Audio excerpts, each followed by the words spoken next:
Officer, there's a man up there with a turban, and he's videoing, and I don't know what he's doing, and he's really making me nervous. Okay, all right. You know what? Why don't you just hang down here? We'll go check it out. Okay? If you guys... Thank you. Sir, can you hold on a second? Sure. How you doing? Good. Good. Got a report of suspicious activity. Can you tell me what you're doing here? I'm sightseeing here, and I'm here with my family. And I am a off-duty police officer. I'm a reserve deputy sheriff of the LA County Sheriff Department. Okay. Do you have any your credentials on you? Sure, I do. Mind if we take a look? Sure. Here you go. Okay. All right, great. Sorry for any inconvenience. Hey, enjoy yourself. I mean, being a Sikh American, I get that a lot. Oh, I understand. Hey, no problem. Officer safety is the first priority. However, in order to be safe and effective, officers must be able to differentiate between a threat and a stereotype. Under emergency circumstances, events always determine an officer's response. This presentation will address only non-emergency and non-crisis situations and provide guidelines to effectively recognize and interact with members of the Sikh American community. Sikh Americans are often misidentified by fellow Americans because we're sensory people, and sight and sound are our first impulses that we look at, and we process differences before similarities. And the reality of that is, if we don't understand what the differences signify, that there's a mystery to that. And sometimes mystery can breed misunderstanding, misinformation, and sometimes it keeps us from meeting each other on common ground. Since 9/11, there has been a sharp increase in hate crimes and hate incidents directed at Sikhs throughout the United States. Balbir Singh Sodhi from Mesa, Arizona, who was killed on September 15th, 2001, by someone who mistook him to be somehow related to those who carried out the horrible terrorist acts on our country. So who exactly are Sikh Americans? Sikh Americans belong to the youngest of the major world religions, called Sikhism.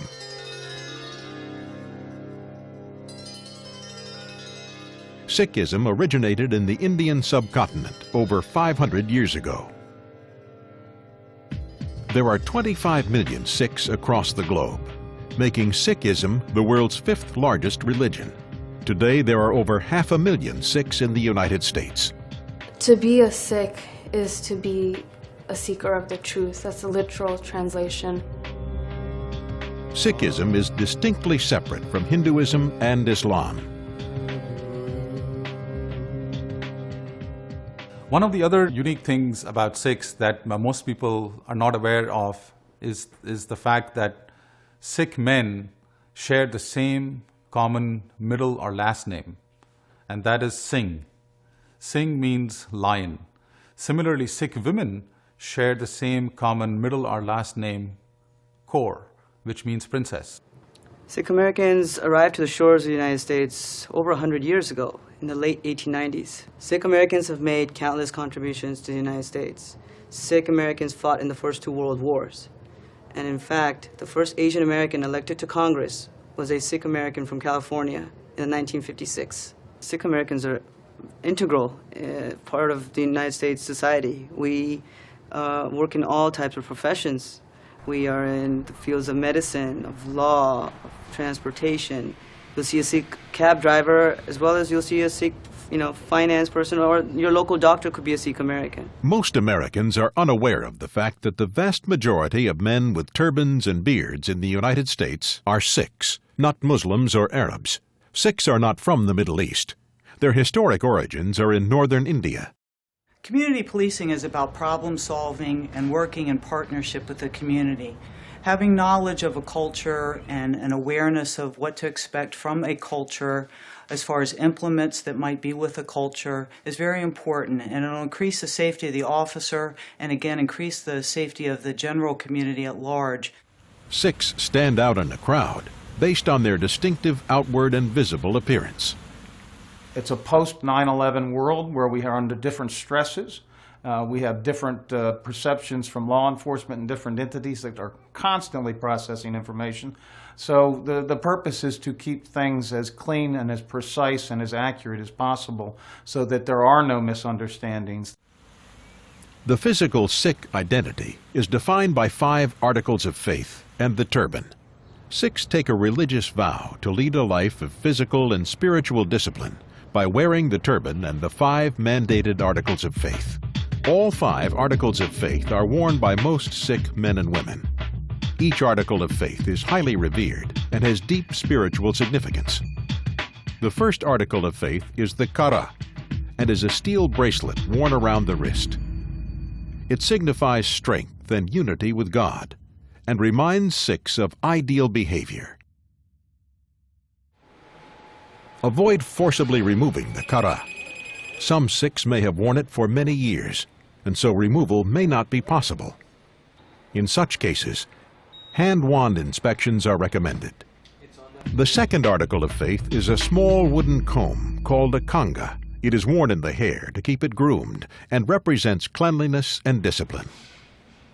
The third article of faith is a kachera, or undershorts. It signifies self-restraint and high moral character. The fourth article of faith is called the kirpan. It signifies Sikhs' commitment to truth and justice. The kirpan is worn in a sash over the shoulder and to the side of the waist. Some Sikhs wear the kirpan over their clothing in public view. The kirpan typically has a steel handle with a blade that may be dull. It is kept in a wooden or steel sheath. A kirpan is commonly 3 to 6 inches in length. However, since there is no prescribed length for the kirpan, the size of the kirpan varies by personal choice. Guidelines for wearing the kirpan vary by state statute and municipal code. Supervisors are encouraged to have a discussion with officers about their jurisdiction's codes and policies regarding the kirpan, an article of faith. Current Transportation Security Administration and Department of Transportation guidelines prohibit kirpans on flights. Hence, Sikhs stow their kirpan in checked baggage during air travel. Do not be surprised by the presence of a kirpan on some Sikh men and women. If the kirpan must be confiscated, explain the reason. Handle the kirpan with respect and care. Charlie 13. I'm in the area, 10-5. Maryland tag. Yes, ma'am. I'll advise. I'm okay. Good evening, officer. How you doing, sir? I'm fine. How are you? Pretty good. What you got around your neck? Oh, this is my religious part. It's called the kirpan. Do me a favor. It's part of my Yes, sir. Sikh faith. Yeah. Will you walk this way for a second? Sure. Be more comfortable. Will you take it off? Put it here on the hood for me, please. Okay. Can you back up for me for a second? Sure. Anyone else in the car? No, I'm alone.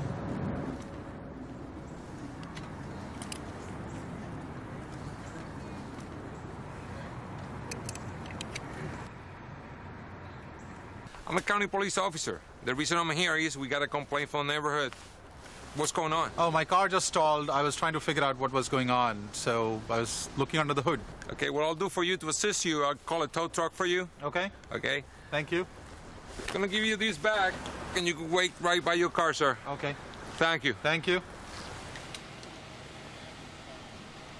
Actually, 13, could you get the tow truck here for me, please? Thank you. Sir, I got a tow truck coming. Okay. Thank you. I'll wait here. Welcome.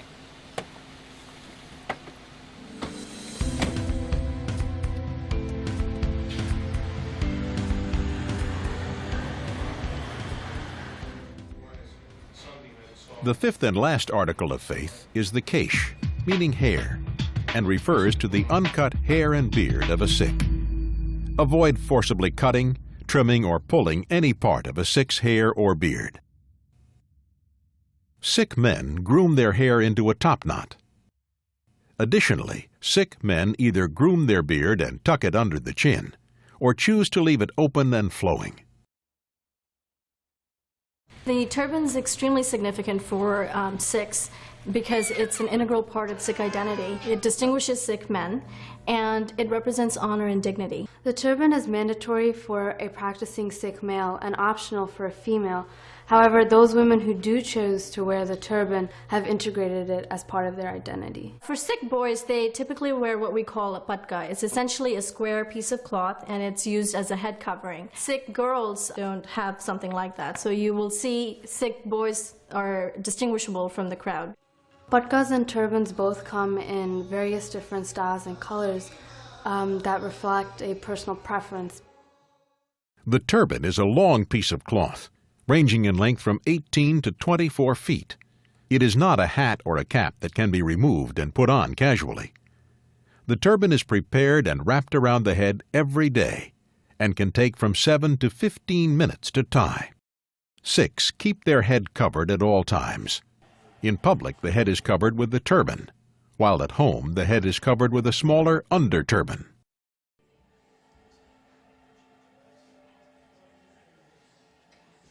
Asking a Sikh to remove his or her turban in public is akin to a strip search. Public searches of the turban should be avoided. Avoid indiscriminate touching of a Sikh's turban, head, or hair. Avoid forcibly removing the turban of a Sikh. Airport security screening protocols may be different from security screening at other facilities. Sometimes a passenger may still be required to undergo additional screening for other prohibited items. If a removal or search of a Sikh's turban is necessary, explain why. If possible, have an officer of the same gender as the Sikh individual bring the person to a private location and ask them to remove their turban themselves. If the turban must be removed, provide a piece of cloth to cover the head. A Sikh communal place of worship is called a gurdwara, and it varies in architecture from large and elaborate to small and simple. Gurdwaras can be readily identified by a triangular orange flag on the property. Inside are a number of functional areas, such as a congregational hall, community kitchen, eating area, and a place for Sunday school. The Sikh scripture is called the Guru Granth Sahib. This sacred text is the Sikh's eternal living guru and is regarded with utmost reverence. Sikhs remove their shoes and cover their heads before entering the congregational hall and community kitchen. Tobacco or alcohol products of any kind are prohibited from the Gurdwara property. When visiting a Sikh place of worship, be respectful of these Sikh sensibilities. Unless there are overriding safety and security concerns, follow this protocol should you visit a Gurdwara. However, in circumstances where removal of shoes and covering of head is not possible, ask about another meeting location. If investigating a burglary or vandalism of a Sikh American home, be aware that many Sikh homes also have a room set aside for prayer, where they keep the Guru Granth Sahib. Exhibit the same respect for this place as you would for the communal place of worship. Should you need to enter this room, remove your shoes and cover your head. Punjabi is the native language for Sikhs. Most Sikhs speak Punjabi as well as English. Sikhs who don't speak English may require assistance, and the best thing to do is contact the Sikh American community to provide translation services for those that are not fluent in English. Now that you have a basic awareness and knowledge about Sikhs, let's take a moment to conclude and review some highlights of this presentation. As stated earlier, officer safety is paramount. These recommendations are for non-emergency and non-crisis situations only. Departments are encouraged to have discussions about the appropriate handling of religious articles of faith. The 5 articles of faith and the turban are mandated religious items that are fundamental to a Sikh's identity. When interacting with Sikh Americans, be respectful and sensitive to these Sikh articles of faith. If you have a reason to confiscate any of the 5 articles of faith or the turban, handle them with respect and store them in a safe and clean place. The turban is an integral part of a Sikh's identity. If removal of the turban is necessary, explain the reason and have the person remove the turban him or herself in a private room. If you take a Sikh into custody and need to confiscate the turban, provide a piece of cloth to cover the head. It is important to note that not all Sikhs wear the kirpan. However, if you have a reason to inspect the kirpan, respectfully ask for it to be shown. If confiscating the kirpan is necessary, explain why and store it in a clean place. In a federal facility, refer to your office's standard operating procedure for further guidance regarding the kirpan. If you are a police officer, review your department's policies for handling of the kirpan. Avoid forcibly cutting, trimming, or pulling any part of a Sikh's hair or beard. Avoid forcibly removing the kara. Some Sikhs may have worn it for many years, and so removal may not be possible. Thank you. When entering a Sikh Gurdwara, consult with officials of the Gurdwara about specific areas where removal of shoes and head covering may not be necessary. Maintain respect for the Sikh scripture, the Guru Granth Sahib. Avoid touching the scripture. You know, we're often asked, what relevance does cultural competency have to do with law enforcement? And the reality of that is that misconceptions can lead to a lot of circumstances that are law enforcement oriented. That it sounds non-traditional, it sounds like it's not a law enforcement issue. But look around us and you have language issues that could lead to officer safety problems. You have visual issues where people look different. You have worship issues where we have a multitude of houses of worship of different kinds in this country and county now. And we all live together remarkably well, but we know remarkably little about each other. The more we know about each other, the safer we're going to be around each other, the more we're going to appreciate ourselves, the similarities and the differences, and understand that we're mostly the same. Police officers have an expectation that people in their community will have an understanding of the job that they do every day. As police leaders, we should have an expectation that law enforcement officers in our communities understand the cultures of the people that they serve.